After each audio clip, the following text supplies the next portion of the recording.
totally booked. Rock and roll! Well, I think I'll leave you to your reading. Little Hand says it's time to rock and roll. Rock and roller! We are totally booked.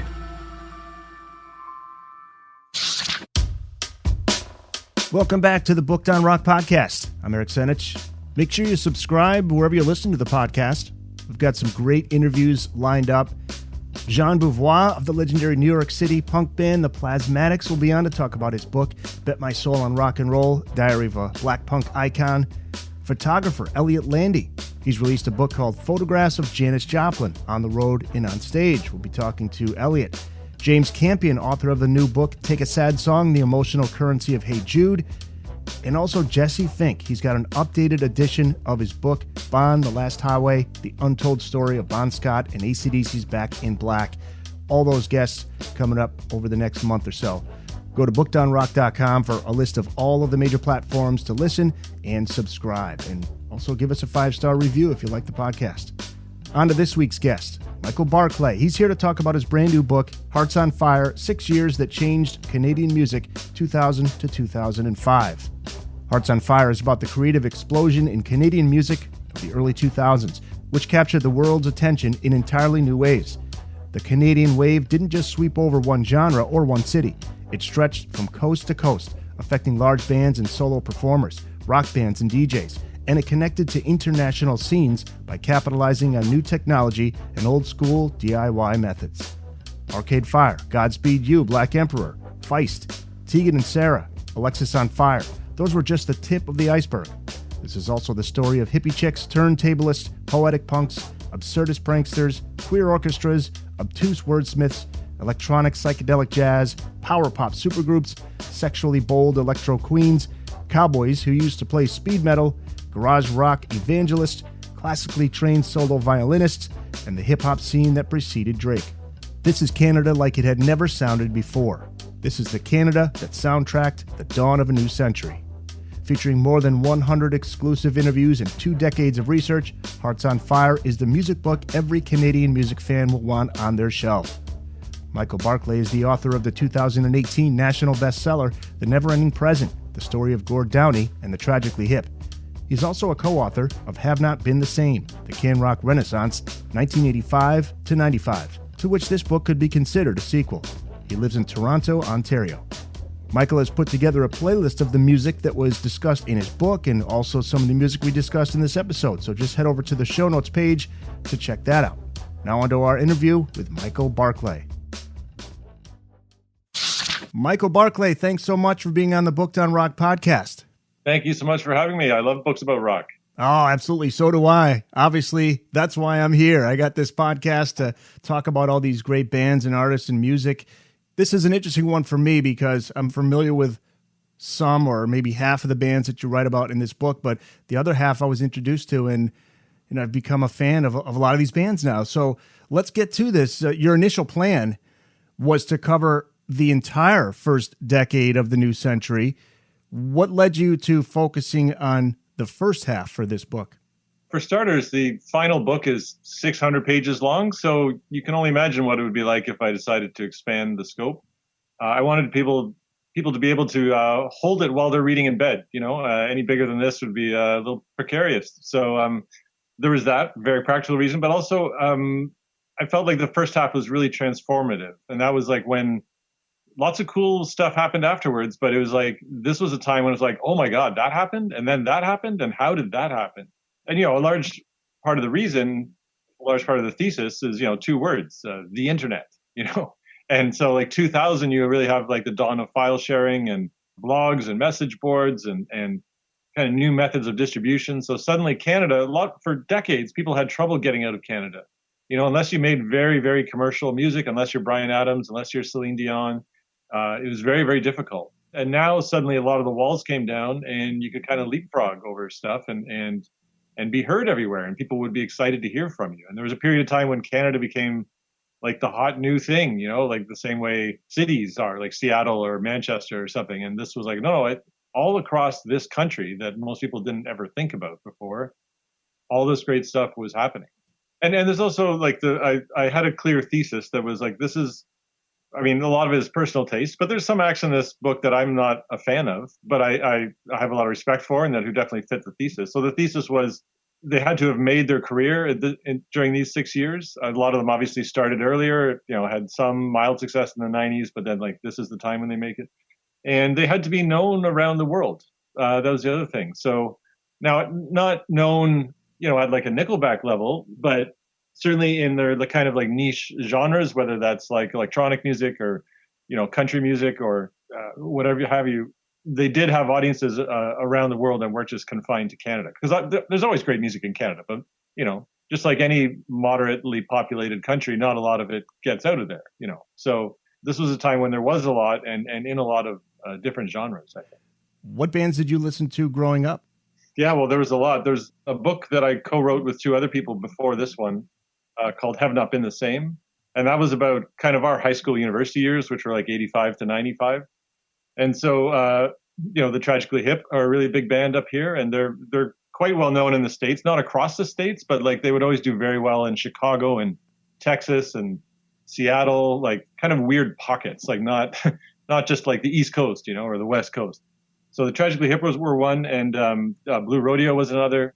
There's an amazing band out of Toronto called the Rheostatics that just kind of do everything. They're just really a fascinating band, really, really underrated outside the country. Bands like Cowboy Junkies. I was a big fan of early Katie Lang, like her country period, when she was really, really smashing a lot of barriers as a queer artist in country music, although she wasn't out at the time.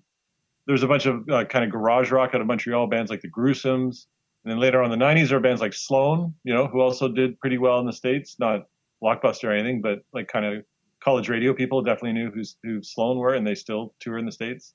Yeah, so bands like that. And then, but I kind of grew up like never reading about my favorite Canadian bands in any magazines, Canadian magazines, obviously, but, I read Rolling Stone, I read Spin Magazine, I read Magnet, I read Option, I read, Mojo Magazine, and very rare were Canadian it was just like Canada just never registered. And then suddenly during this time period, people would get reviewed in the British press before their hometown weekly reviewed them, so it really did feel like a attention and focus was shifting toward Canada. And we trace it back to a cold night in December of 2001 in Toronto. You look back on this moment as the start of something special. You write about that night in chapter 1. Can you talk about that? Well, that's a very personal story. I wouldn't say that started anything in Canada, but that was when I realized that, oh yeah, wait a minute, this is really different. And so one of them was friends of mine in a band called Royal City. And they made really unusual, like Americana was kind of big at that time, bands like Wilco and such, and early Ryan Adams. And this band was kind of it had more in common with Bonnie Prince Billy, or it was a weird band, really fractured folk country music and kind of drawing from the weirder parts of, Robbie Robertson and the band, like The Last Waltz. Very not commercial, great band though. And they were headlining this large venue. And then the opening band was this band called the Hidden Cameras, which were like nothing I'd ever seen.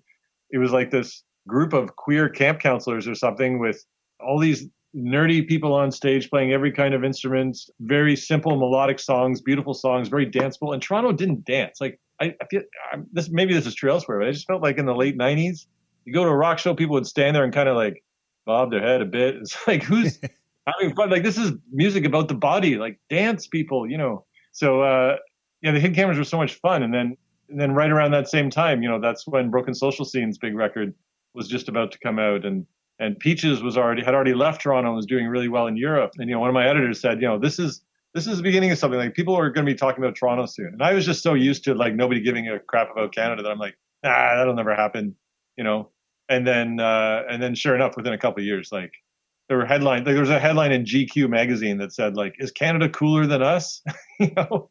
Which was just weird to see.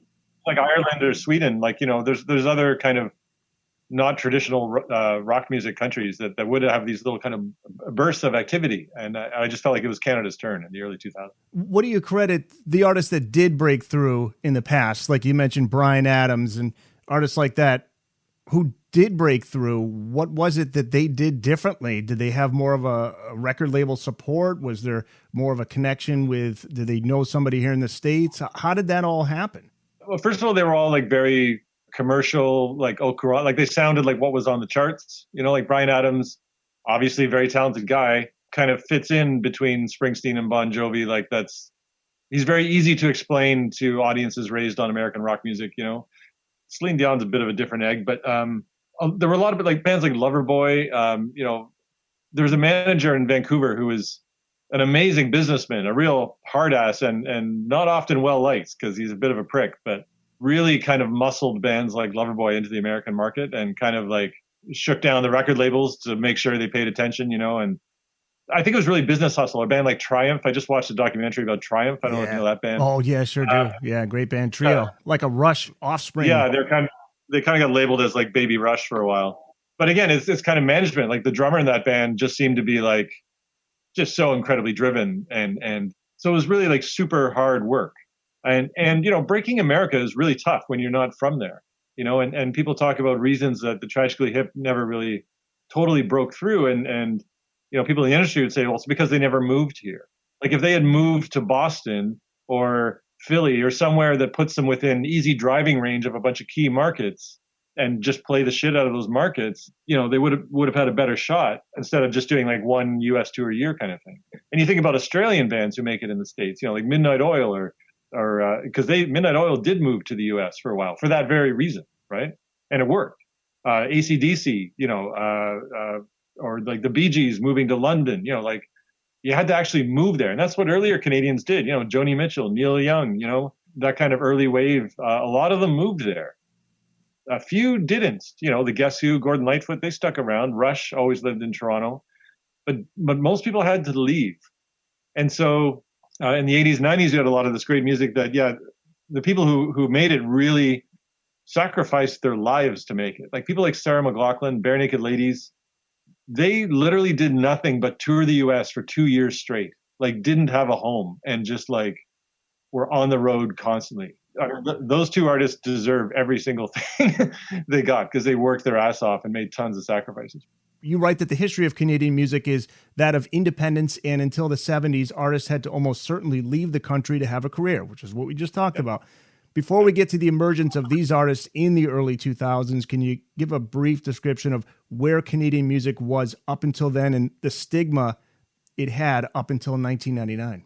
Some of it is just straightforward technology. There were no professional studios in Canada for a long time. I mean, there were ones that made radio jingles, but that was about the depth of the technology. And so it wasn't until the late 60s that the Guess Who's manager, their manager, the guy who made their early records, and he like mortgaged his house to build a studio and recorded the Guess Who in Toronto. They're a Winnipeg band, but the studio was in Toronto, and that was kind of the beginning of the recorded industry. So, Canada was playing catch up pretty late in the game. Like, no wonder people like Ian and Sylvia had to go to New York and get signed by Albert Grossman. Like, they couldn't, or Joni Mitchell, like they couldn't even make records in Canada, in the early 60s. So, you're starting at a disadvantage there. And then in the early 70s, there's kind of a cultural nationalist movement in Canada at the time. I mean, Canada was a very colonial country. I mean, the big difference between Canada and the US is that Canadians didn't want to leave Britain, and we never had a revolution. So yeah, shaking off kind of colonial attitudes. And there were these Canadian content regulations. So in 1971, radio stations had to play 30% Canadian content as a way of kind of mandating investment in Canadian music and all this stuff.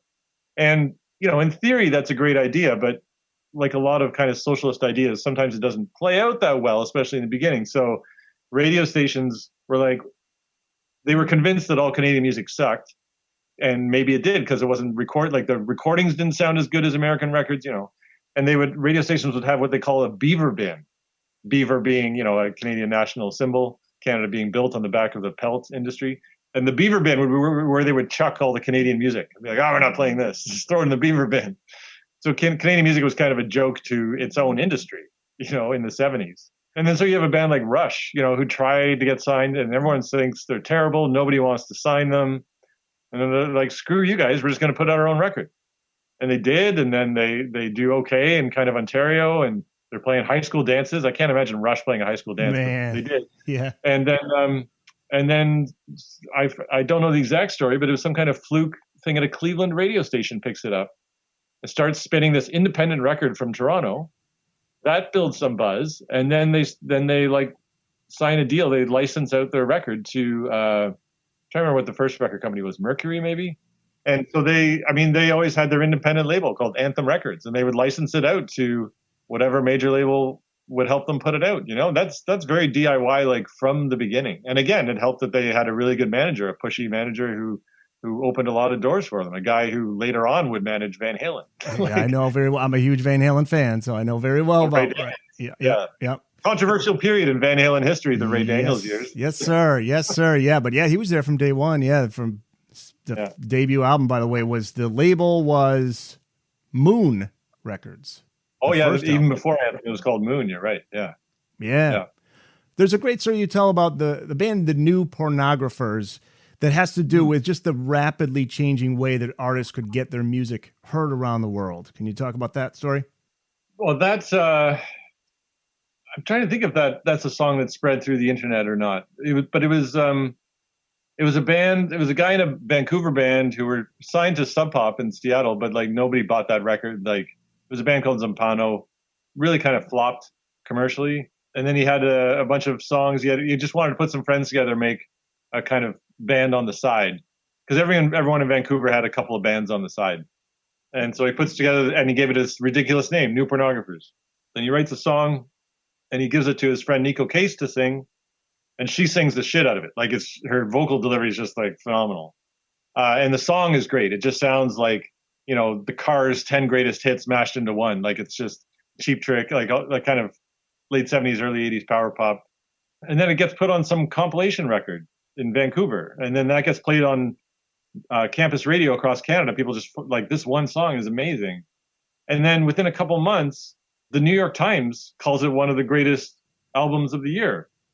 And it's like, that doesn't happen. Like this record had no distribution in the States. It had no and how did the New York Times get a hold of it? Like it was just this kind of weird fluke thing. And that was just one of several things that happened in 2000 that kind of started to crack some doors open for a lot of Canadians. There was like this folk trio called the Be Good Tanyas, who were like three hippie chicks. They were tree planters in British Columbia, and they make this beautiful, haunting. Had a lot in common with the Cowboy Junkies, kind of similar mood, very against the grain, like not like hot lick bluegrass picking or anything like that, but just spooky ass like 4 a.m. campfire music. And through a series of circumstances, that record really took off, and they were like selling out major halls in the UK. And then Peaches, this like one woman in Toronto with a drum machine and a keyboard in her bedroom, making this really kind of raunchy sexual electro rock. She takes off in Berlin, like suddenly, and Europe starts eating that up. And it's like, so here you have three very different artists. One is like total power pop, ready for the radio. One is like this weird ass folk music. One is this like really bold, sexually charged electro music. And then you also have this like 9-piece art rock band from Montreal called Godspeed You, Black Emperor, playing like 20-minute songs. And people are like fainting and weeping at their shows. Like it's just so emotionally overwhelming. Like you can't pick 4 different kinds of music than that. And they're from different parts of the country. And then that kind of just like started people going like, what is going on in Canada? And then within a couple of years, you have Broken Social Scene, and you have Hot Heat out of Victoria. And then eventually, like by 2004, you have Arcade Fire. So Arcade Fire's story is kind of at the end of the book, and I feel like that's like the culmination of all this stuff that started happening around 2000. Yeah, but the internet has to have a big impact.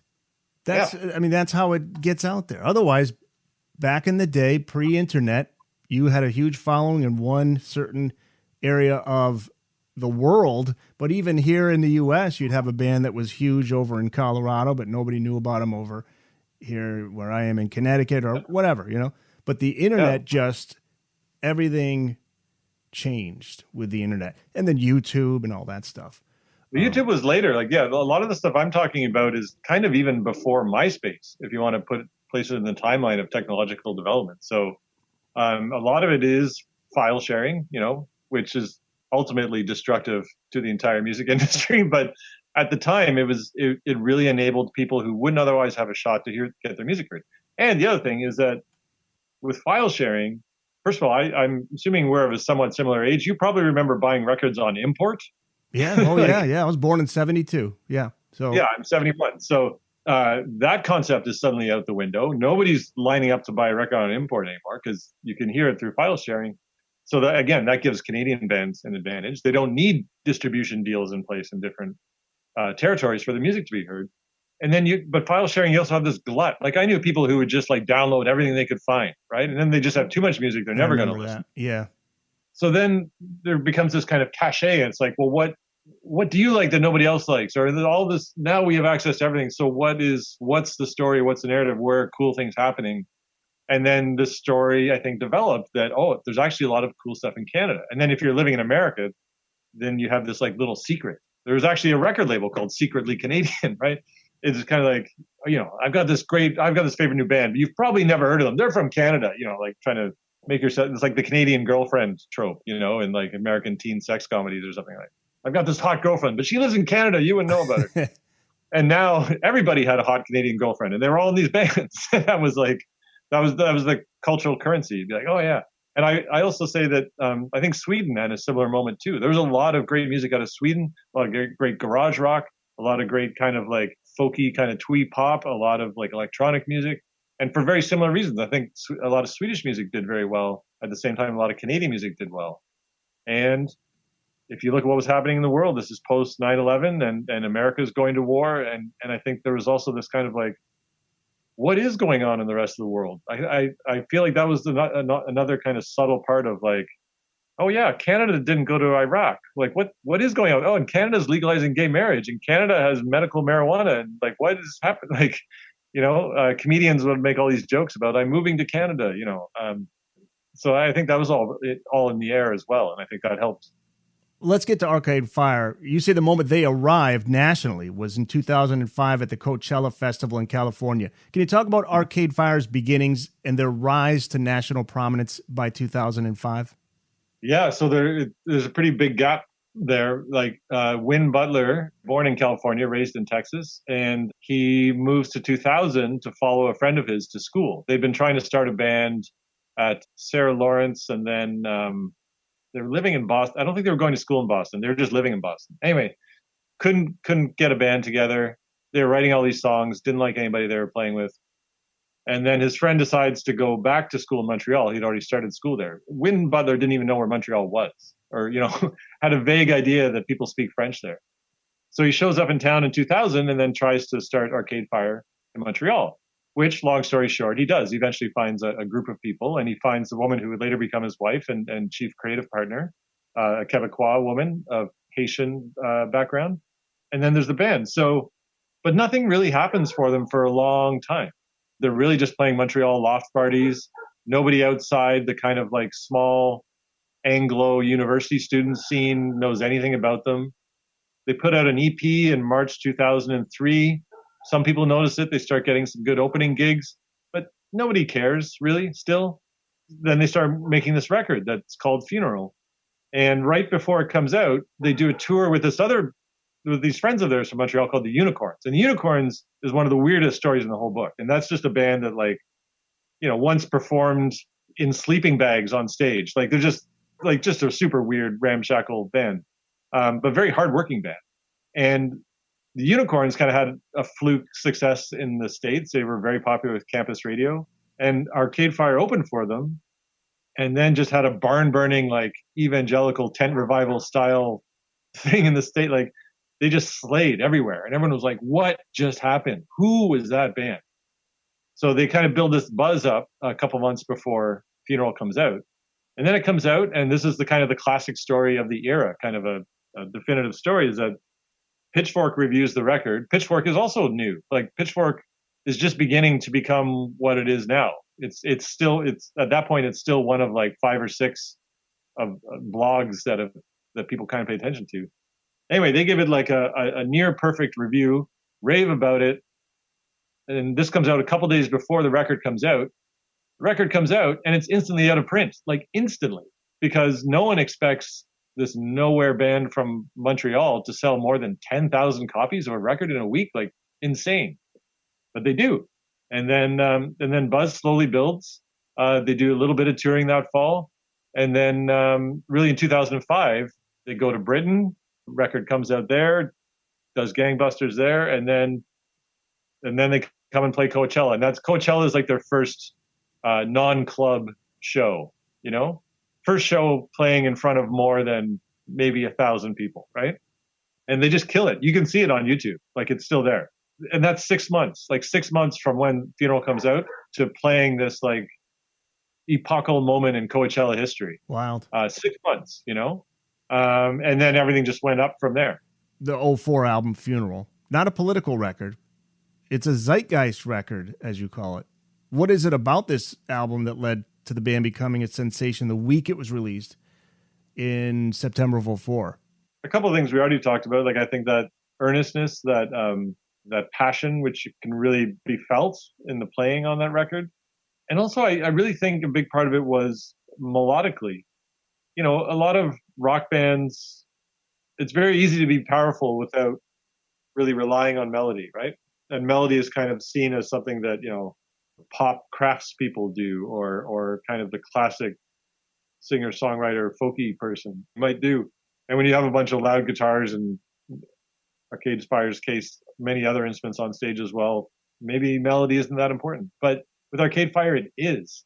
And those are really melodic songs. And a lot of the melodies are not just like pop hooks, but they're long, like 8 or 16 bar melodies. Very kind of old school songwriting.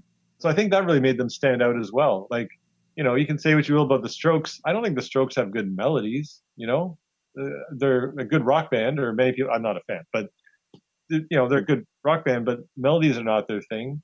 Jack White has some good melodies, but that's still not kind of the core of who he is, Whereas Arcade Fire, like these are songs that people loved to sing, and love to sing when you're in a room with a bunch of other people. And there are some of them sound like, these long soccer chants that you might sing when you're exiting the stadium. And I think that was a big part of the appeal too. And the instrumental novelty, like again, there weren't a lot of violins, and I can guarantee you there weren't any accordions on stage in any other bands, because I play accordion and I can tell you every band that has an accordion in it because I look for it. So Arcade Fire shows up with this, beautiful Haitian Quebecois woman playing accordion, and people are like, what is happening there? And one or two violin players, depending if Full Pellet was on tour with them. And then they also they had this theatrical element as well. Like they would kind of like beat each other over the head while wearing motorcycle helmets, and they'd wrap each other up in tape. And Will Butler, Wynn's younger brother, would be banging this large tom drum around any given venue, climbing ladders. It was a spectacle, and it was something people had to see. And word would get out, you have to see this band. Kind of Flaming Lips at that time were also you have to see this band. You have to see what's happening on stage. U2 loved him. David Bowie liked him. David Bowie joined him on stage for a couple of songs in New York. Yeah, David Byrne, Bowie, U2, and Springsteen, walked into a record store himself to buy the copy. Everybody loved them. I love how you say they went from playing Arlene's Grocery in the Lower East Side to headlining Central Park. That's a huge moment. Huge moment. I mean, I'm biased. I do love that band. I do think they're one of the few bands who has never made a bad record. The Suburbs is their most commercially successful. That's the one that won the Grammy in 2011, and every other award for that matter. So, and I do think The Suburbs is a perfect record, and I don't say that often. And they have a new one coming out in a couple of weeks. They're touring this summer. So, yeah, if you have never seen them before, you really should. It's something. They would be the band, I guess. That's why you say you finished the book with Arcade Fire, because that's they're like the band that really led the surge in popularity for Canadian artists in the early 2000s. Well, I wouldn't say they led it, but they were the culmination. Right. Like Broken Social Scene also had a rave Pitchfork review that led to sold out shows in the US again before their record came out there. People had only heard that record through file sharing and because of the Pitchfork review. So yeah, I'd say Arcade Fire is the culmination, and they're the most commercially successful of the people I talk about in the book. And then Leslie Feist would be probably second, Tegan and Sara maybe after that. And then, but at the same time of all the stuff we're talking about, you also have Nickelback, and you also have Sum 41, and you also have Avril Lavigne and Nelly Furtado. There is this whole parallel story at the same time. But I don't talk about those people in the book because I feel like that is a parallel narrative. Their success stories were kind of traditional success stories in a way. They're not that different than Alanis Morissette's story or Shania Twain's story or all kind of major label acts, all had big radio hits, and that's a story that should be told totally by someone else. And this book is kind of more about the weirdos. This book is more about the, like, how the heck did that just happen? Godspeed You, Black Emperor. What's the story behind that name? Godspeed You with an exclamation mark, Black Emperor. They took it from a Japanese documentary about a motorcycle gang in the 60s. Jeez. The guy who started the band in Montreal, Toronto guy, but went to Montreal for school, studying film. And in one of his film classes, the prof showed that movie as part of a documentary series. I've never seen it. I can't speak to it, but and then, kind of funny story. Years later, the band is touring Japan, and then they know someone who knows someone, and they end up having dinner with this guy. And this old Japanese director, who was very flattered they took the name, but he was like, "That's not my best movie." It wasn't even that big on the movie, but it just seemed like I think they chose the name because I don't know if you remember, the early '90s was full of, like, one-word band names. Oh yeah. Like Nirvana, Soundgarden, Sloan, Stereolab, Tool, whatever. Like, and they were like, okay, let's just pick the most ridiculous name that no one will ever remember. And so you won't forget it. One of the few rock bands at the time using orchestral elements in a time when grunge was huge. You say they're one of the most influential international bands of the 2000s. Why do you say that? What makes them so influential? Kind of after they became successful, there was a lot of other bands that sounded quite similar. A band like Sigur Rós from Iceland, which was kind of another freak success story of the early 2000s. I just found out about that band. There was an author who suggested that band. That is some really cool atmospheric stuff. Okay, so that's Godspeed You, Black Emperor is kind of in that category? Yeah, totally. And then Explosions in the Sky were also popular at that time. They were became most famous for the music for Friday Night Lights. But kind of these instrumental bands who would play like long pieces, often with strings. I mean, Sigur Rós, the guy bowed his guitar a lot, and they performed with string sections too. So yeah, Godspeed had violin and cello in it. It had like 2 drummers, 2 bassists, like this really big sound. And they didn't really sound like anybody else. There was a band from Scotland called Mogwai that started around the same time, but they didn't have strings, and they were a bit heavier, slightly metalish. And that's the thing about a lot of the bands in this book, is that, like, they definitely belonged on the same page as certain other artists and genres, but they really did their own thing. And I think that's why they made an impact. So it's like, if you liked Mogwai and Sigur Rós, you probably liked Godspeed, but Godspeed didn't really sound like those other bands. On the surface they did, but they were really doing their own thing. So, and I think that's true of many different artists in this book. It's like, yes, here's a kind of an old country act, but they're really doing something different than everybody else is there, and to their advantage. I think that helped a lot of these bands stand out. Godspeed is also fascinating because they were just like very anti music industry. Like they would just turn down everything. They had friends who ran a record label. That record label had a distributor they really trusted, and they didn't see the need for anybody else. And then when you become successful, obviously everyone wants a piece of you. And Godspeed were like, no, like we don't want to be any more successful than we are. We're doing quite well. We don't know who you are. We're working with our friends. What do you have to offer us that would make any of us any better? Integrity. And there are many,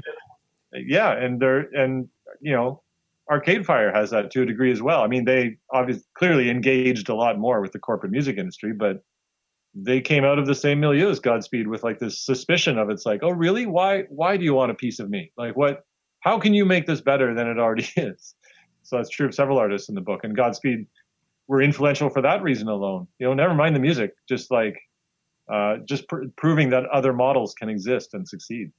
There's a cautionary tale that you have in this book, which I found fascinating. The story of the artist Hawksley Workman, prolific artist, multi-instrumentalist, writes, records, masters, releases albums in a span of a few weeks. It's a guy who has some serious talent, but he had some bad breaks. His big New York showcase concert in front of major label affiliates is set for September 11th, 2001. And then his band was in New York City that morning when the World Trade Center falls. A few years later, he wakes up deaf in one ear. He was supposed to go on tour with David Bowie. Bowie had a heart attack, never tours again. I mean, you end the chapter with a quote from him talking about the music business being an ugly place, but at the end of the day, music is what he's meant to do. Yeah. So, I mean, there's a guy who is very self-contained. Yeah. Multi-instrumentalist, started out as a drummer for other people, but can play anything, sings like Freddie Mercury, like just a phenomenal voice, and great producer too, made great records for other people in Toronto kind of before his own career took off. And so there's a guy, it's like, okay, well, what does he need to be successful? And because he was a bit of a phenom, he kind of gets sucked up into this thing. And then, I mean, here's another guy who most Canadians don't realize how big he was in France. He did very, very well in France and various parts of Europe, where he said, there's a period of time in France where he would like get into the taxi at the airport, he'd hear a song on the radio, he'd get out of the taxi, go into a restaurant, he'd hear a song in the restaurant, like much bigger star in France than he ever was in Canada. And so all this money gets thrown at him, and then he kind of second guesses himself a bit, and they give him this kind of like, huge studio, and he makes a record that sounds a bit like U2, and then everyone decides they don't really like that, and then kind of overnight the label decides to put their money on someone else. And anyway, yeah, it's like, as you said, a series of bad breaks, but it's like, what would have happened if he had always just stayed an indie artist and like always had control of his career? And because all his greatest success happened when all that other stuff wasn't really involved, like the record he made in his bedroom sounded better than anything else on the radio. And that's the thing that became a huge hit.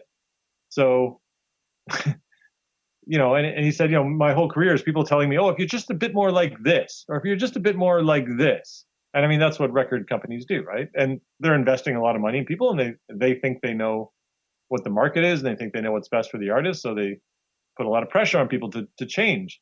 Sometimes those people do need changing. So it's hard to call, and sometimes people would probably have been better off if they just stuck to their original vision. So I gave him his own chapter. Like, it's a short chapter. It's not that I think he's one of the most important artists in the book or anything, but I just feel like his narrative is a really interesting microcosm of what could happen, the possibilities, like all the great things he did when he was just a guy in Toronto.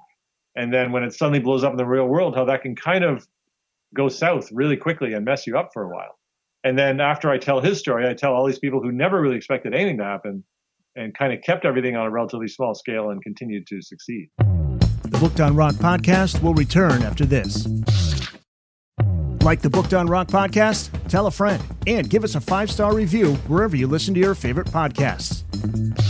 I want to ask you about the chapter on Vancouver, chapter 6. You write that it's always been full of, quote, fuck bands. What makes a band a fuck band, and who are the standout bands from the early 2000s from that area?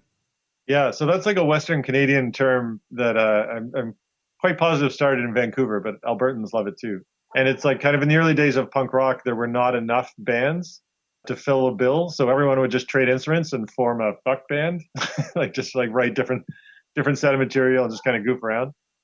And so, so the New Pornographers were like, their bassist told me, everybody in that band had 2 or 3 other bands. Like no one, it was a big deal if something was your number one band, and the New Pornographers were everyone's number 2 or 3.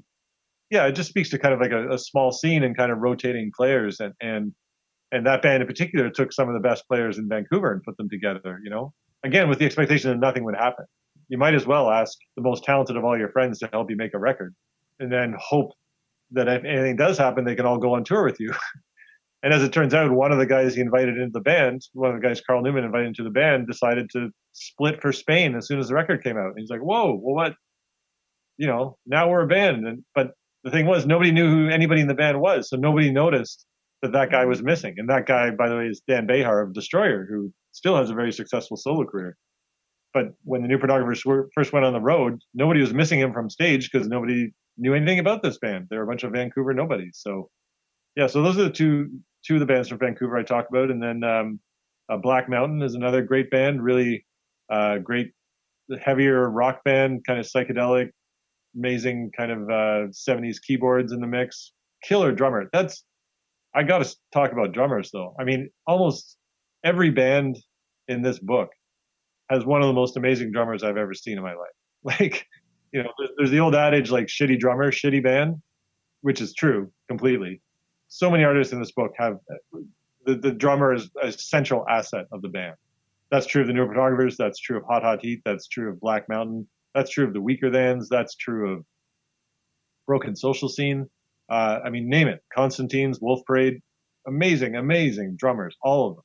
Yeah, and then again, Be Good Tanya's were from Vancouver. That's kind of a whole different trip.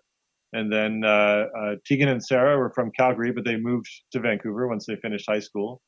But they first got attention when they were still in Calgary. I'm suddenly blanking on other Vancouver bands. There's a bunch of Victoria bands, like the guys from Wolf Parade, all from Victoria. Hot Heat are from Victoria. Guys from the Unicorns are from Vancouver Island. There's the rap group Swollen Members, who are kind of one of the only Western Canadian rap groups to ever do anything. They were quite big in the west coast of the U.S. Nowhere else in the U.S. really, but they like California, Colorado, Oregon. I think they did very well. Before we started recording, I was saying there's the influence, the new wave, post-punk influence. XTC was mentioned in your book. I believe one of the bands, there was a band member that knew every XTC song. I can't recall which band. Parade. Wolf Parade. Yeah. That particular chapter stood out the most for me in terms of bands that, as I listened through these artists, as I'm reading the book, that really stood out to me. I really enjoyed all of the bands you mentioned on that one. Oh, nice. I want to ask you about Leslie Feist, because she had a great quote in the book. She said, quote, "I don't like being spoon-fed anything. I like the shadows being left in there so you fill in the blanks yourself. It's like holding a lantern up to the possibilities, squinting. You know, it's like when you look in the back of a cave and there's a glint of something and you're like, is it a kitten or a saber-toothed tiger? It's whatever draws you in there." End quote. What a great quote. Who is Leslie Feist? Can you talk about her path to notoriety thanks to exploring every possibility she could musically? Oh, God bless her. She's got amazing quotes, that's for sure. Just a very poetic person, an inspiring person to be around. So she grew up in Calgary. She had kind of a grungy kind of riot girl band there, just shredding her lungs, quite literally, because she lost her voice and had to go to Toronto for medical treatment. And in Toronto, she fell in with this group of people and just started playing in any band she could, playing guitar, playing bass, drums, like just, anything. And then her roommate was the woman who would later be known as Peaches. And her boyfriend was a guy who would later be in Broken Social Scene. And one of her best friends managed a band called Royal City and the Constantines. And Leslie just had her tentacles in all those areas. So she would perform with Peaches as kind of like a sidekick, just like goofing off, dressed ridiculously and sometimes involving sock puppets. And then she had her own solo material, which was gorgeous, like just beautiful. Her and a guitar, and she put out this record that had all these lovely strings on it. And but nobody in Toronto really cared about her at that point, I just feel like that first record of hers is criminally underrated and hard to find. You can only find it on YouTube, which I guess doesn't make it hard to find. And then she played in this rock band called By Divine Right that opened for the Tragically Hip across North America when she was like 23 years old. So she was like lead guitar in a rock band touring hockey arenas when she was 23 and getting advice from the singer of that band. And then Peaches says, "Come to Europe. Just come. I'll buy you the plane ticket. Come. I'm doing well in Berlin and Paris. I want you to come and tour with me." And then she goes over there, and then her other Toronto friend, Gonzalez, helps her make a record just as an experiment, just to see what they can do. She ends up making this lovely record called Let It Die, which comes out the same year as Funeral, very morbid year in Canadian music. And that becomes a hit. And again, a big hit in France, and then a big hit in Canada. And then in the States, it also, like NPR kind of latches onto it. It's not hugely commercially successful in the States, but people definitely start knowing who she is. And then by 2007, she puts out a record called The Reminder, which goes on to sell millions of copies. And one song is famously featured in a very famous iPod commercial. Which commercial? Which commercial is that? This is ringing a bell. So she had a song called 1, 2, 3, 4. And the video is this one shot. It's brilliantly choreographed, and she's in an airplane hangar with all these people in like kind of sparkly outfits. And the camera work is just brilliant. Again, one shot, and everyone kind of like falls behind her and falls out, and very Busby Berkeley kind of old school musical thing. And it was featured in an iPod ad, and suddenly she was selling tens of thousands of copies a week. Like it went from like, oh, Leslie's doing pretty okay, to like, holy cow, this just took off. Peaches is Meryl Nisker. Is that okay? She's got some great stories. She grew up around the corner from Rush and said that they scared the shit out of her. What was it that scared the shit out of her? I think the rest of the quote is they looked like weird wizards. Right. Weird wizards. she's on the older end of the spectrum. Pretty much everybody in the book is a child of the 70s. Tegan and Sara and Wynn and the Butler brothers from Arcade Fire are born in like 1980 and 82, I think. Peaches is born in 67, 68. Yeah, mid-60s. So, yeah, so I mean, she would have been like a 5 or 6 year old kid on the street when Rush was probably still practicing in their garage, you know. So she would have heard them. Yeah, I mean, Canada, it's a small town, right? Everybody knows somebody in Canada. Yeah, so she grew up around the corner from Rush, and then she had a kind of a Indigo Girls style folk trio in Toronto that did pretty well for a while, and then she went off the deep end and had this really weird kind of prog rock performance art band called Fancy Pants Hoodlum. They were kind of big on the art scene, but I mean, very young commercial. And yeah, and then she just like decided to not be in a band that plays instruments anymore. She got this one machine where she could kind of do everything. This is, again, the evolution of technology. There's this one thing that Roland put out that was like a drum machine and a synth in the same box, and the synth sounded like a lot of late 70s, early 80s electro kind of things. And I mean, she's a very talented woman, and just given this tool, she instantly knew how to do everything on it and figured out her thing. And the other interesting thing about her story is she's known for really sexual music. Her biggest song is called Fuck the Pain Away. But she got her start teaching 5-year-old children. She led drama classes in Toronto, and she talks about how formative that was, because like when you're performing for kids, they're on your ass, and if you're not entertaining, you've lost them, and they'll jump all over you. Yeah, to keep their attention. Yeah. Yeah, so she took that same approach to adult audiences. And, again, I felt like the late 90s was a time where people just stood at shows with their arms crossed and didn't do anything. And again, it maddened me. I'm like, why are we not all dancing? And so Peaches kind of like would harangue the crowds, like, okay, we're doing this. And when I do this, you do this. And it's like. And she dressed up in the outfits that get your attention, the hot pink, whatever it took to get the attention. Makeup. She got makeup on her face and. Short shorts, yeah, and you just could not deny her presence on stage. She was not someone you could ignore on stage. And you would go to the show and you would end up having an amazing time. You would lose your inhibitions. You would be in touch with your body, maybe in touch with someone else's body, and it would just be like this amazing experience. So yeah, she really shook up things. But Toronto didn't know what to do with her. Toronto has a lot of kinky history, but it's a very conservative town at the same time. And Canadian music industry didn't have any time for Peaches. So a city like Berlin was perfect for her. And she, and I was in Berlin recently, and I was talking about the book and showing people who's in it. They're like, oh yeah, Peaches. She's kind of like our city mascot around here. She's just like so entrenched in Berlin culture and such an icon there, which is great to see. That's cool. Hearts on Fire, 6 years that changed Canadian music, 2000 to 2005. It's out now.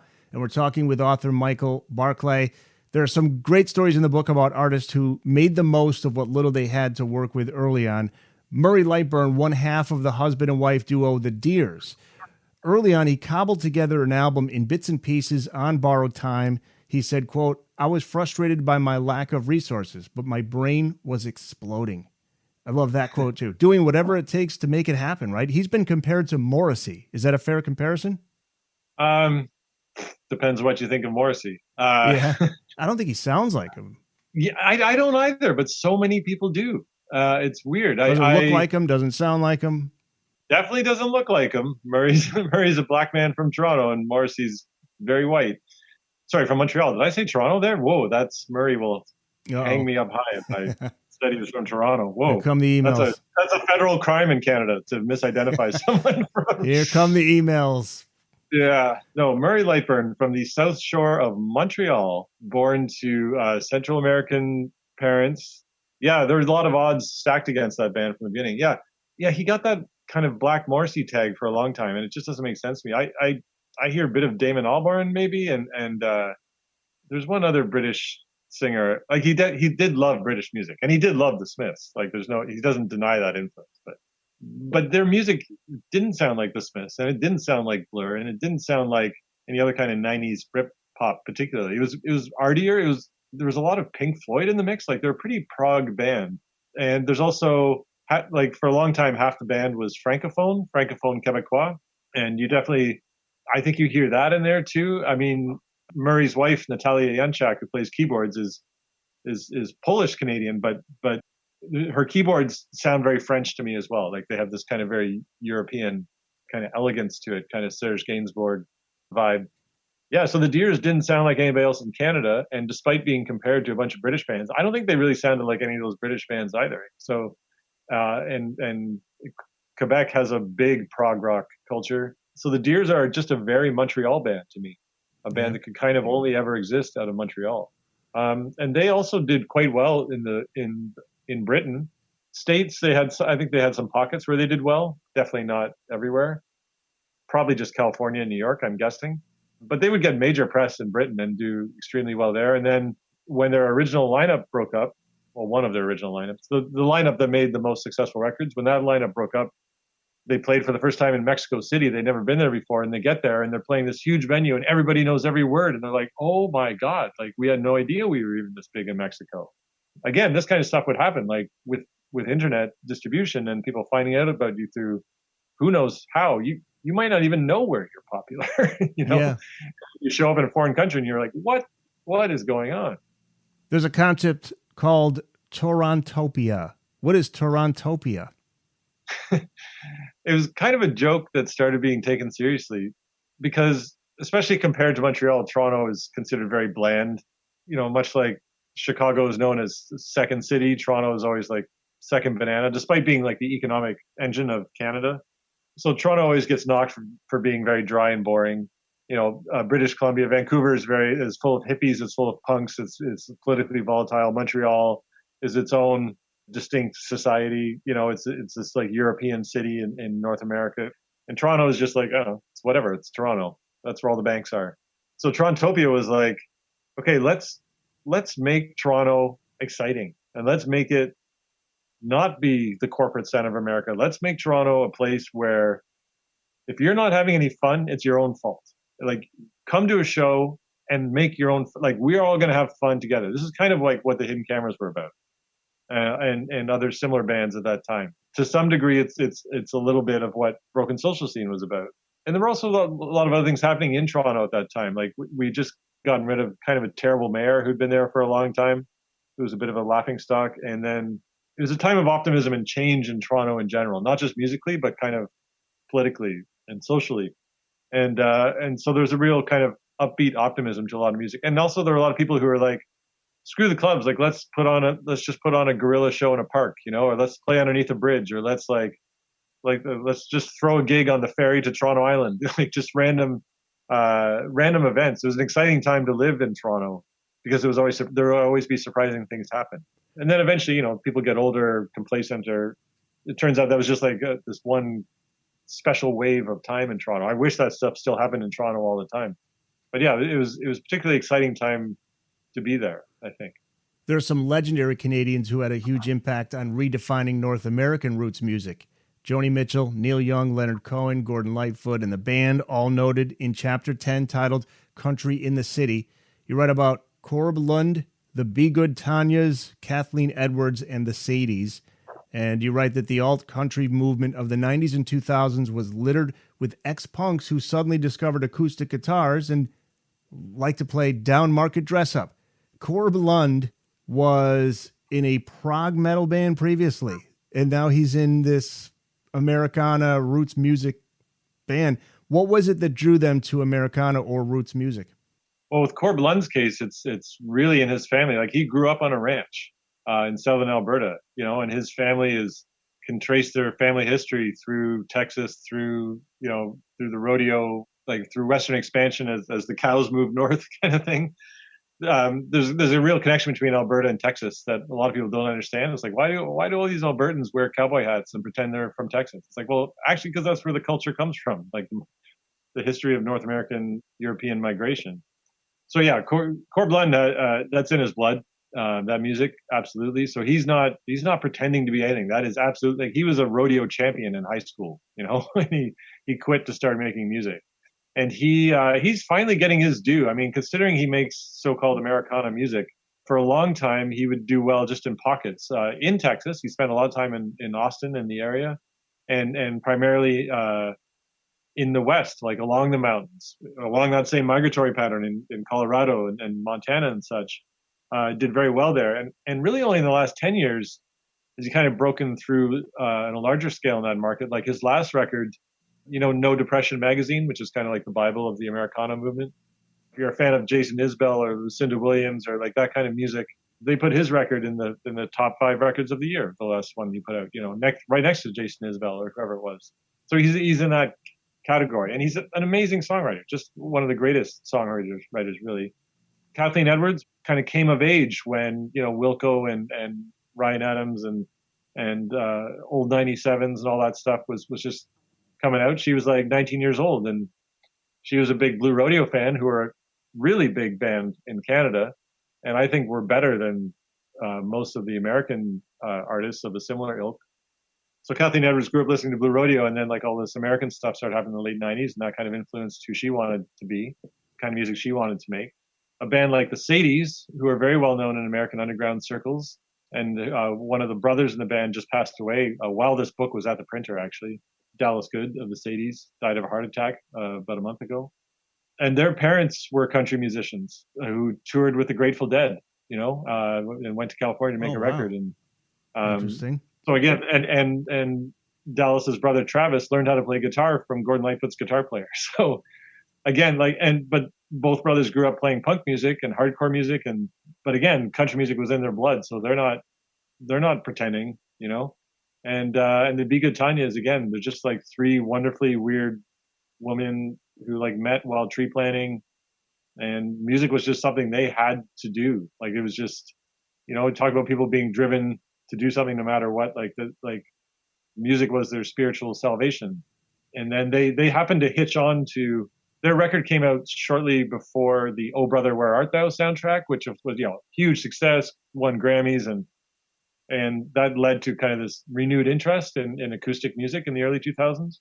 And so some people thought the Be Good Tanyas were like jumping on a bandwagon. It's like, no, like that is the music they've already been making for years. And it just so happened that this weird freak movie came out and became a success, and then they capitalized on that, but not intentionally. And again, they didn't really sound like any of those other people because they were pretty weird. Yeah, so all 4 artists in that chapter, again, very different from each other, and I think really stood out within the genre itself. The Booked on Rock podcast will return after this. The Booked on Rock podcast is on Facebook, Twitter, and Instagram. Find us on Facebook at facebook.com/bookedonrockpodcast, on Twitter at bookedonrock, and on Instagram at bookedonrockpodcast. You write about the band's stars, metric, and broken social scene. You write, quote, "Though they didn't share a sound, they shared a mission. Big sound, big passion, love in the face of evil, hope in a time of war, lean on your peers, ageless beauty. Love would tear them apart, and forgiveness would keep them together." I want to ask you about the star song, Your Ex-Lover Is Dead, which became the band's best-known song and one of the biggest of that period. The opening spoken part of that song I love. There's a voice that says, "When there's nothing left to burn, you have to set yourself on fire." What a powerful way to open the song. I thought that was from a movie, but that's actually from singer Torquil Campbell's father, Douglas, who was a stage actor, right? Yeah, Torquil Campbell grew up in a theatrical family. There's a big Shakespeare festival in Ontario that's kind of one of the biggest in the world, certainly the biggest in North America, I think. And so his father was part of the founding company there, and Torquil grew up as a child actor. Yeah, he was very close to his parents. I think they just wanted to feature him somewhere, and his dad clearly has a great voice. His dad also starred on a very popular kids TV show. Oh, I'm blanking on the name. It was like The Great Detective or something. It was on CBC in the 80s.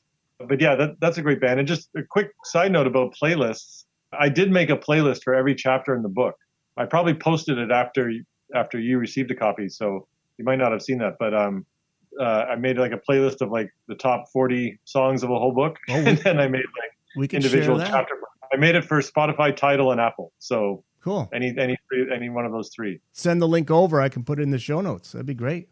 Yeah, because I read lots of rock books as you do, and often I'm like, I want to hear that right now. And there's been many a book where I'm like, I wish there was a playlist, and then sometimes there is one months later. Like there's that great book about 1984 that came out last year. I don't know if you know that book. It's called Can't Slow Down. No. By Michelangelo. Oh, it's great.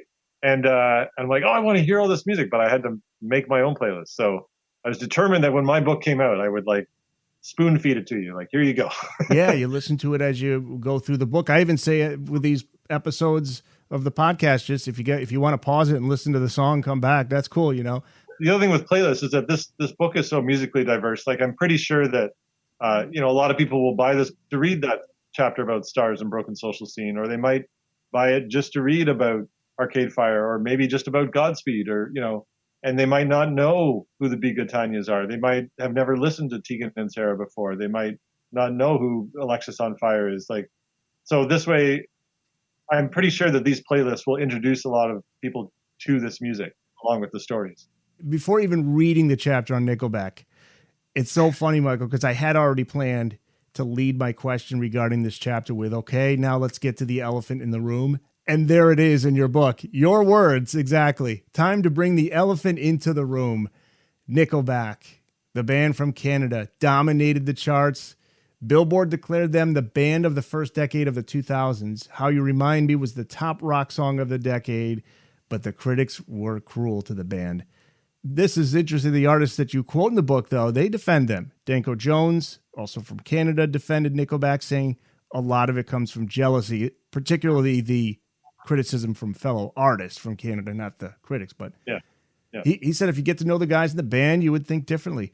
Before I ask you what you think of the band, when and where does Nickelback form? How do they become this commercial juggernaut that they become by the mid-2000s? Really hard work. So they grew up down the corner from Corb-Lund in southern Alberta and played every crappy small town, a lot of covers. I'm not intimately familiar with the trajectory. I know they moved to Vancouver at some point, and they just really, like, all they ever wanted to be was to be as big as Kiss, be as big as Nirvana or Pearl Jam or Alice in Chains or whoever their primary influences were. Chad Kroeger had a reputation of, like, he's the guy who would, like, call up every radio station and want to know why they're not playing them, like, just a master of hustle. And, I don't like their music at all. I think that comes with being a music critic, is not liking Nickelback. But, I totally respect their hustle. And then their huge record came out on September 11th, 2001. And that just shot them into the stratosphere. I think the record before that did okay. And then just for whatever reason, that one song, How You Remind Me, which, again, I was in Berlin recently and I heard in a souvenir store. I'm like, I can't believe I'm in Berlin and I'm hearing Nickelback. But they're one of the biggest bands in the world. And as I said earlier in this conversation, like, they're part of a parallel thing that was happening to the people I'm talking about, which is all the weirdos.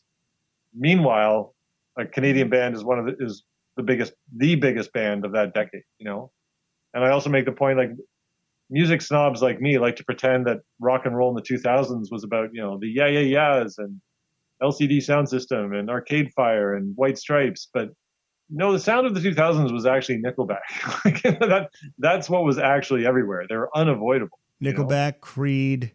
Yeah. I think Creed might be the only band I like less than Nickelback. and then I remember shortly after that, I was in radio for a while. So in the early 2000s, we were playing all the time, Creed and Nickelback. Right? So then I see a new name come up on the playlist. Oh, cool. Alter Bridge. Oh, cool. Who's this? It's just basically Creed with a new singer. Yeah. That's all. It's the same. Yeah. Three Doors Down was another one. Oh, and 3 Days Grace, another big Canadian band. 3 Days Grace, yeah. From this time period. Like, they were also huge. And again, not a band that I wanted to talk about, but for whoever writes that other Canadian book about this time period, they will be a big part of that narrative. That's right. They're from Canada. So, so I know what you think of Nickelback, but is there a guilty pleasure song in their catalog anywhere? Is there anyone that you just say, it's not that bad? No? None. No, it's the constipated voice that drives me nuts. Yeah. And like, then, just take that dump already. Just take it. Yeah. And then start again. Chad Kroeger wasn't he married to Avril Lavigne? I know they went out, right? They got married for a while. Yeah. And she was also married to Derek Whibley of Sum 41 for a while. Yeah, that's right. That's right. In the early 2000s. There's a whole book there. That's a whole nother book entirely. In the early 2000s, two things you say marked the most significant sonic shift in generations of Canadian music: the rise of hip-hop and the sound of young men shredding their lungs. You write of the Rolling Stones, Beatles, and Stooges of aggressive music in Canada, which is Alexisonfire, Billy Talent, and Fucked Up. There's a band name.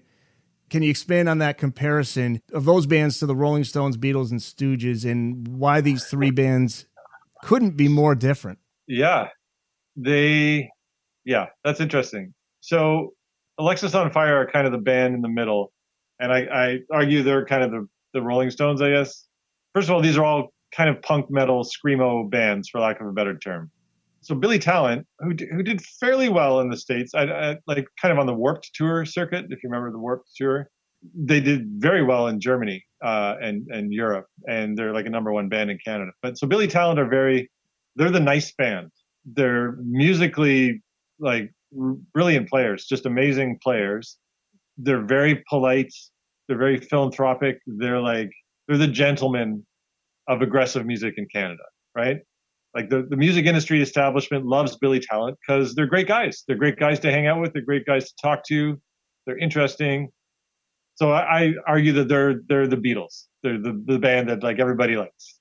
and then Alexisonfire I compare to the Rolling Stones, I guess, just because they're heavier. The music is more threatening. It's got a real rumble to it. It's the kind of music your parents instantly want you to shut off, you know? And then, and they were an interesting band, again, kind of very independent and extremely successful, like number one records in Canada. Another band, again, not as well known in the States, but does very well in Europe and in Australia and in South America, kind of everywhere but the States, you know? And they certainly do have American audiences, but I just feel like they're better known everywhere else. Yeah, so Alexisonfire is definitely heavier, way heavier. And then Fucked Up are like a punk band.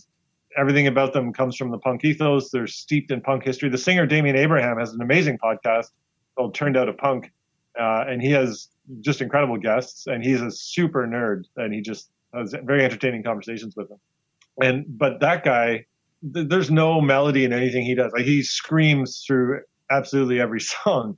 So you know, if you thought Alexisonfire was a bit too heavy for you, Fucked Up are just like, what is even happening? So, and they're wild. Like he was very, very wild on stage, and he talks about the reasons why in the book.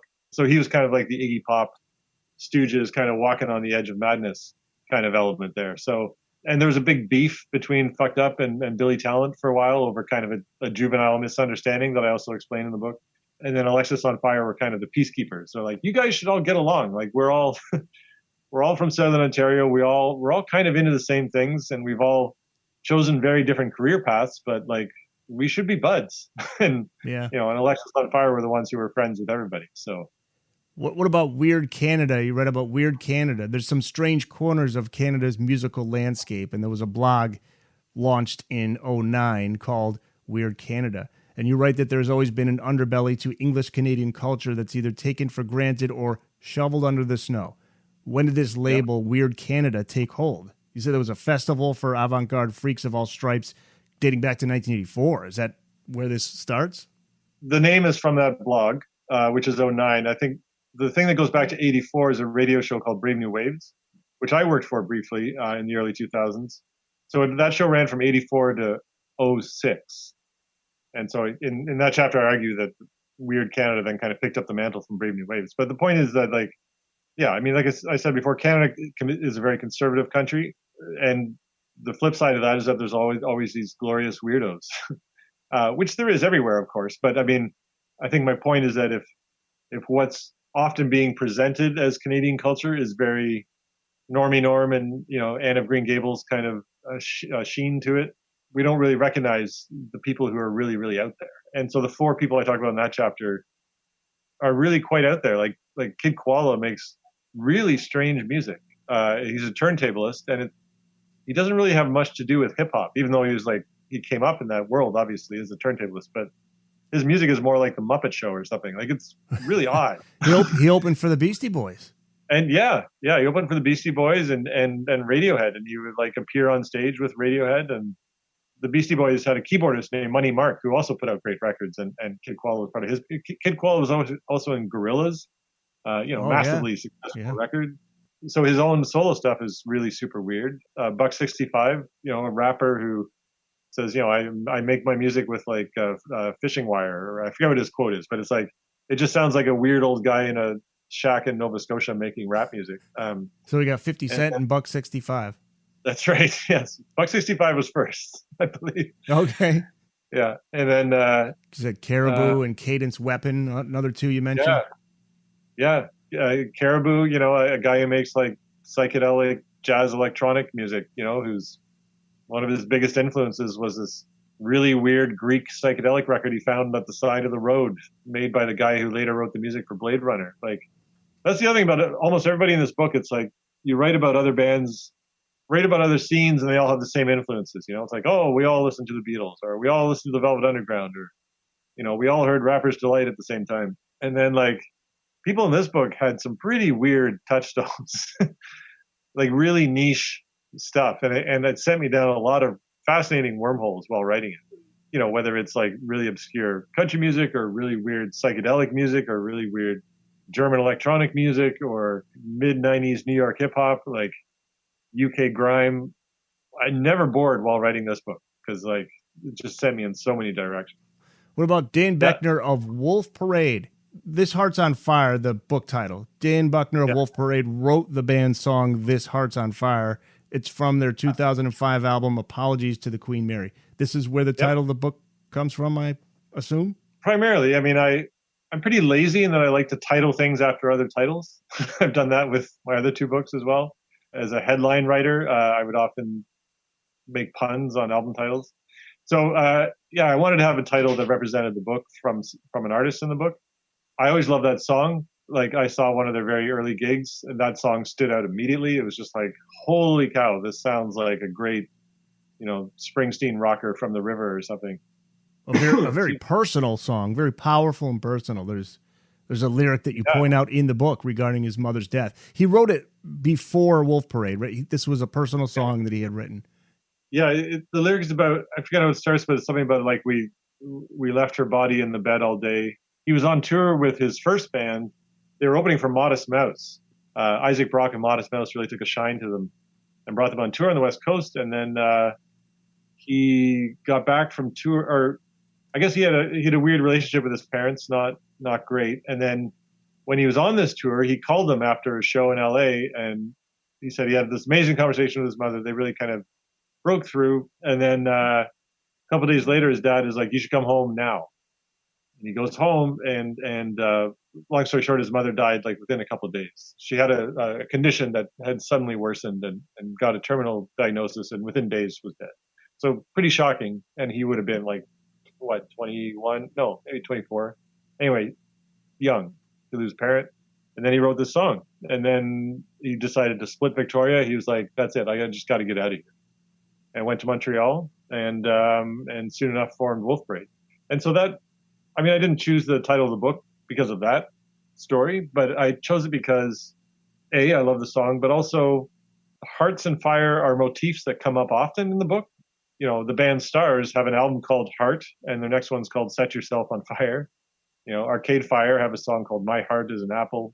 Alexisonfire opened one of their albums screaming, "This is from our hearts." And there's a real earnestness to a lot of this music, a real kind of heart on your sleeve thing, a real passion that came through in the music, and I felt like in this time period, the 90s was full of like irony and it's cool to pretend you don't really care. And then like post 9/11, everyone was just feeling really messed up and like, what is going on?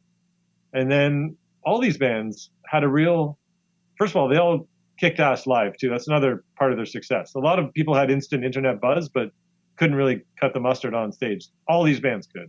And I think they all had an ethos of, if you don't really want to get on, like, do it or don't. Like, just don't half-ass it. Like, get up there and give absolutely everything you have, And that's what Arcade Fire did. That's what Wolf Parade did. That's what pretty much everybody in this book did. I have the lyric here, by the way. I found the lyric, which you have in your book. This is the lyric from This Heart's on Fire. I am my mother's hen and left the body in the bed all day. We don't know what to do. Doesn't rhyme, but it's still powerful. Yeah. So the title references that passion that I think that so many of these acts had.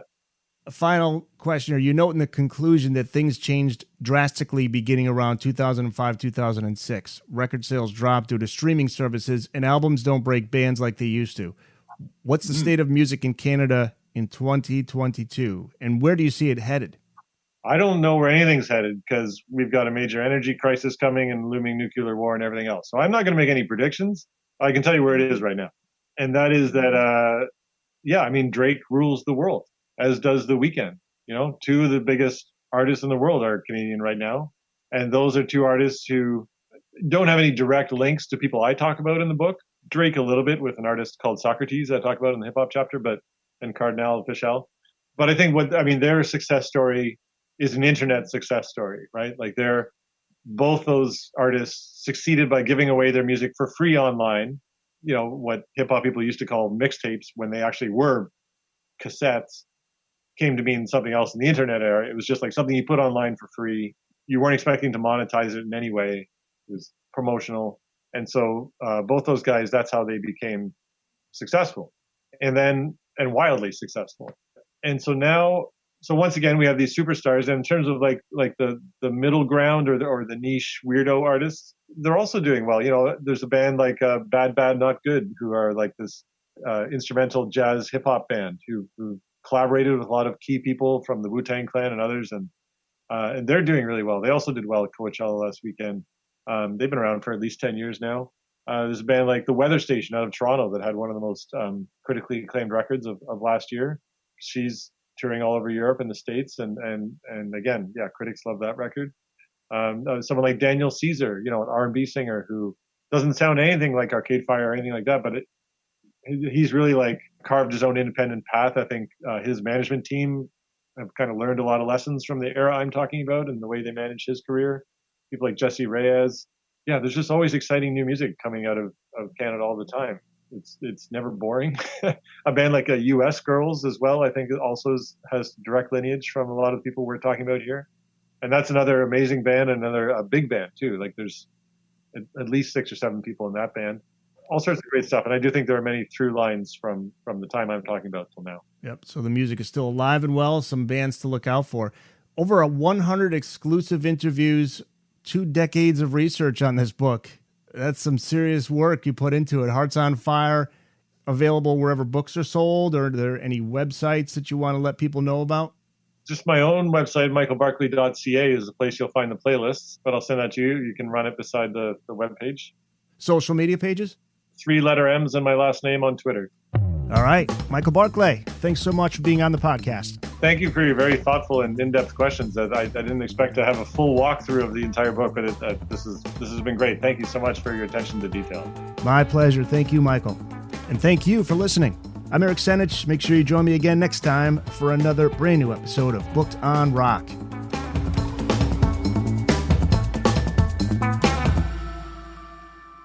That's it. It's in the books.